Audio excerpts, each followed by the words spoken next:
Hello everyone, welcome to NetMock. My name is Dolly Chavda and this video is part 7 of chapter 2 Methods of Inquiry in Psychology. NetMock आपको UPSC, SBI और बाकी government exam से related video lectures provide करता है। आप Google play store पे जाके नेटमॉक application भी डाउनलोड कर सकते हैं, जहाँ पे आपको काफ़ी सारे कोर्सेज से रिलेटेड MCQs प्रैक्टिस करने मिल जाएंगे। तो आज का हमारा टॉपिक है कोरिलेशनल रिसर्च। अब हम लोग रिसर्च मेथड्स पढ़ रहे थे, तो ये थर्ड मेथड है कोरिलेशनल रिसर्च। तो कई बार होता है जब रिसर्च करते हैं तो किन्हीं दो वेरिएबल्स के बीच में सिर्फ एक रिलेशन फाइंड आउट करना का काम होता है रिसर्चर का। अब इसके पहले जो हमने एक्सपेरिमेंटल मेथड पढ़ा था तो उसमें क्या होता है, उसमें भी दो वेरिएबल्स होते हैं, राइट। IV DV की हमने बात की थी। तो IV को चेंज करके DV पे उसका इम्पैक्ट या उसका इफेक्ट स्टडी किया जाता है। तो ये एक्सपेरिमेंटल मेथड में होता है। बट ये ना करते हुए एक को मैनिपुलेट करके दूसरे पे इफेक्ट देखना, ये एम ना होते हुए यहाँ पे एम होता है कि कोई भी जो दो वेरिएबल्स हैं उनके बीच में कोई रिलेशन एग्जिस्ट करता है या नहीं, उतना देखना, राइट। तो measures relationship between two variables without the researcher controlling either of them. अब यहाँ पे क्या है कि जो भी दो वेरिएबल्स हैं उन दोनों में रिसर्चर कहीं पे भी अपनी तरफ से कोई मैनिपुलेशन, कोई कंट्रोल नहीं करेगा। यहाँ पे सिर्फ उसे दो जो भी वेरिएबल्स हैं उन दोनों के बीच में कोई रिलेशनशिप एग्जिस्ट करता है या नहीं, इतना देखना उसका काम होता है। अब इसका एक एग्जाम्पल देखते हैं, जैसे amount of study time is related to academic achievement, whether ये अमाउंट ऑफ स्टडी टाइम अपने एकेडमिक अचीवमेंट से रिलेटेड है क्या।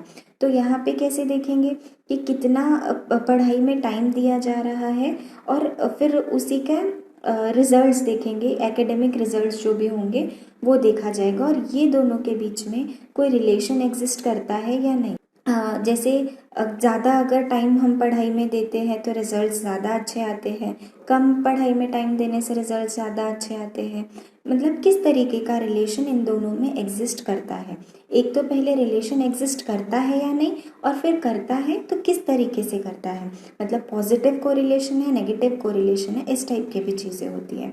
तो कोरिलेशन मतलब कोई भी दो वेरिएबल्स के बीच में रिलेशनशिप फाइंड आउट करना, बस इतना है। तो अब टाइप्स ऑफ कोरिलेशन जब हम देखेंगे तो हमें एक पॉजिटिव कोरिलेशन मिलता है, एक नेगेटिव कोरिलेशन और एक ज़ीरो कोरिलेशन। तो पॉजिटिव कोरिलेशन देखते हैं।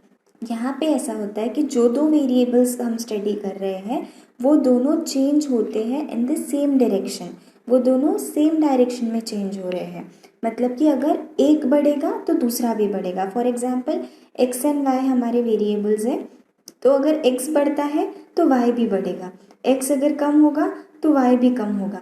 मतलब ये दोनों का जो डायरेक्शन ऑफ चेंज है वो सेम है। तो जब भी हमें ऐसे वेरिएबल्स मिलते हैं, ऐसा कोरिलेशन मिलता है, तो that is called positive correlation.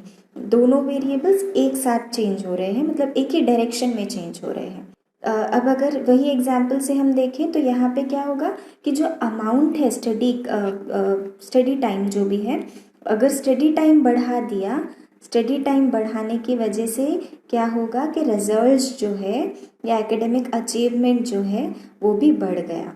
या तो स्टडी टाइम कम कर देने से क्या हुआ कि जो हमारा रिजल्ट है या एकेडमिक अचीवमेंट है वो भी कम हो गया। इस टाइप का रिलेशन हमें देखने को जब मिले तो वो पॉजिटिव कोरिलेशन है। फिर दूसरा है नेगेटिव कोरिलेशन।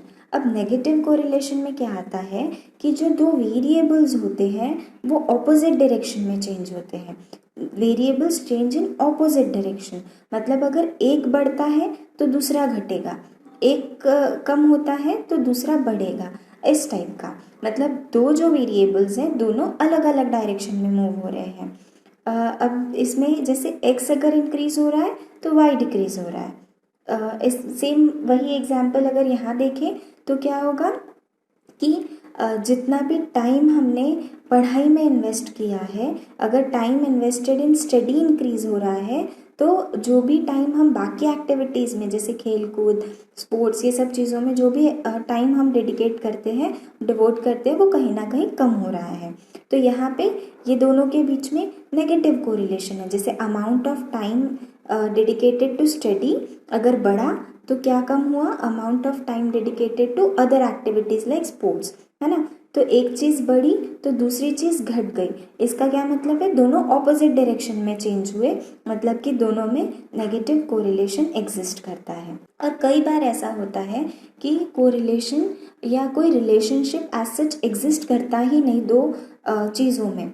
तो अब यहाँ ज़ीरो मतलब एग्जैक्ट ज़ीरो की बात नहीं होती है, बट ज़ीरो के पास पास भी अगर वैल्यू हो तो उसे ज़ीरो कोरिलेशन कहा जाता है। इसके आगे के टॉपिक में आपको ये क्लियर समझ में आएगा, बट अभी के लिए इतना समझ लीजिए कि अगर दो वेरिएबल्स में कोई रिलेशनशिप एग्जिस्ट नहीं करता, मतलब एक के बढ़ने की वजह से दूसरा बढ़ रहा है या कम हो रहा है, ऐसा कुछ स्पेसिफिक नहीं हो रहा है, मतलब कि क्या, कि ये दो वेरिएबल्स जो है वो अनरिलेटेड है, दोनों में ज़ीरो कोरिलेशन पाया जा रहा है।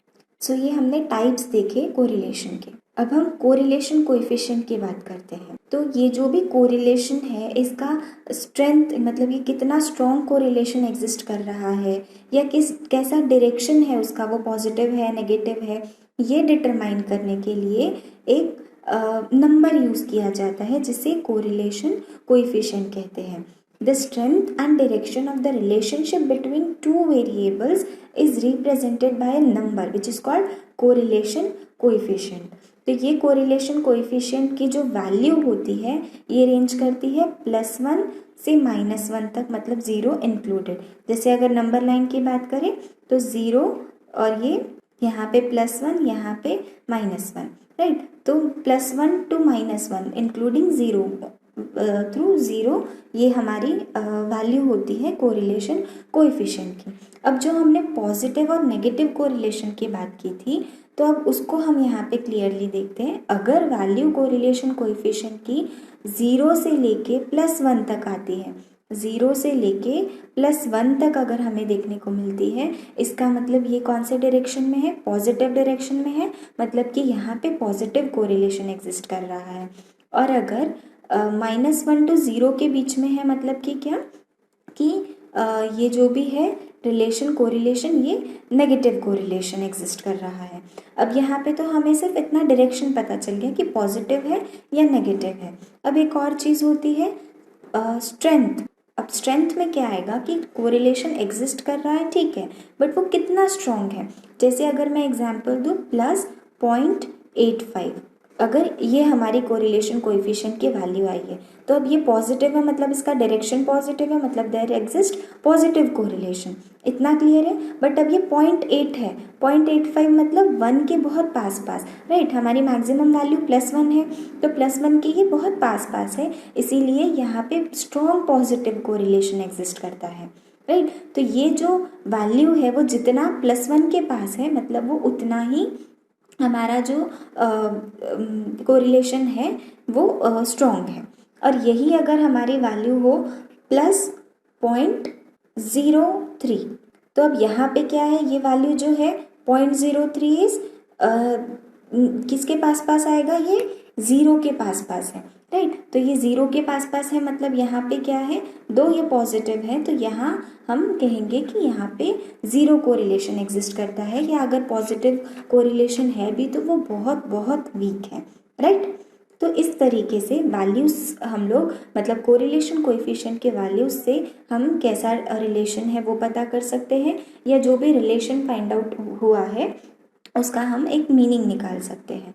तो इस तरीके से कोरिलेशनल रिसर्च में क्या करना होता है कि सिर्फ हमें ये देखना होता है कि कोई भी जो दो वेरिएबल्स हैं वो एक दूसरे से रिलेटेड है या नहीं है, और अगर है तो किस तरीके से है। दोनों सेम डायरेक्शन में चेंज हो रहे हैं तो पॉजिटिव कोरिलेशन, दोनों अलग डायरेक्शन में चेंज होते हैं तो नेगेटिव कोरिलेशन, या दोनों में एज सच कोई ये दिखने को कोरिलेशन या रिलेशनशिप देखने को नहीं मिल रहा है, तब हम ज़ीरो कोरिलेशन कहते हैं।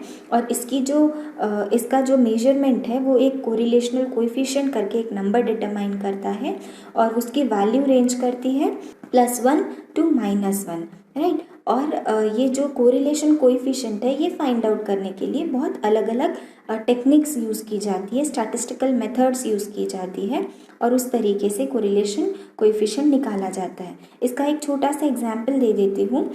सपोज़ हमें कोई दो चीज़ों के बीच में कोरिलेशन निकालना है, जैसे कि एक है एंजाइटी और आपका टेस्ट रिजल्ट्स। तो एंजाइटी यानी घबराहट और टेस्ट रिजल्ट मतलब जब कोई भी आप एग्ज़ाम दे रहे हैं उसके रिजल्ट्स। तो एग्ज़ाम के दौरान अगर आपको एंजाइटी होती है तो उसका कोई इफ़ेक्ट आपके टेस्ट रिजल्ट पे पड़ता है या नहीं, मतलब एंजाइटी टेस्ट रिजल्ट से कहीं रिलेटेड है या नहीं, अगर ये हमें देखना है तो हम क्या करेंगे। अब ये एक्सपेरिमेंटल मेथड तो है नहीं कि एंजाइटी को कम ज़्यादा करके टेस्ट रिजल्ट पे उसका इम्पैक्ट देखें, राइट, कि कोरिलेशनल रिसर्च है, कोरिलेशनल मेथड है। तो यहाँ क्या किया जाएगा, टेस्ट के पहले या टेस्ट के दौरान जब भी एंजाइटी मेजर की जाएगी, अब एंजाइटी मेजर करने के लिए एंजाइटी के अलग अलग टेस्ट होते हैं, कुछ क्वेश्चनेयर्स होते हैं, तो वो सिर्फ एडमिनिस्टर करके एंजाइटी सबकी मेजर की जाएगी।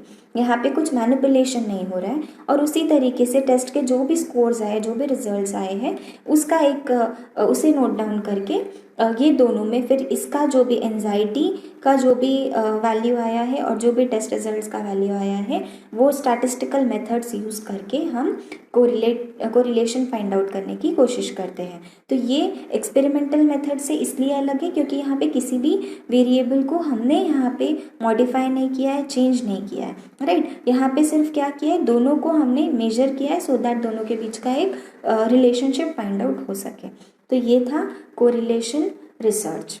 इस वीडियो में इतना ही। आप टेलीग्राम, इंस्टाग्राम और फेसबुक के माध्यम से भी नेटमॉक से जुड़े रह सकते हैं। लिंक आपको डिस्क्रिप्शन बॉक्स में मिल जाएगी। अगर आपको वीडियो पसंद आया तो please like and subscribe. Thanks for watching.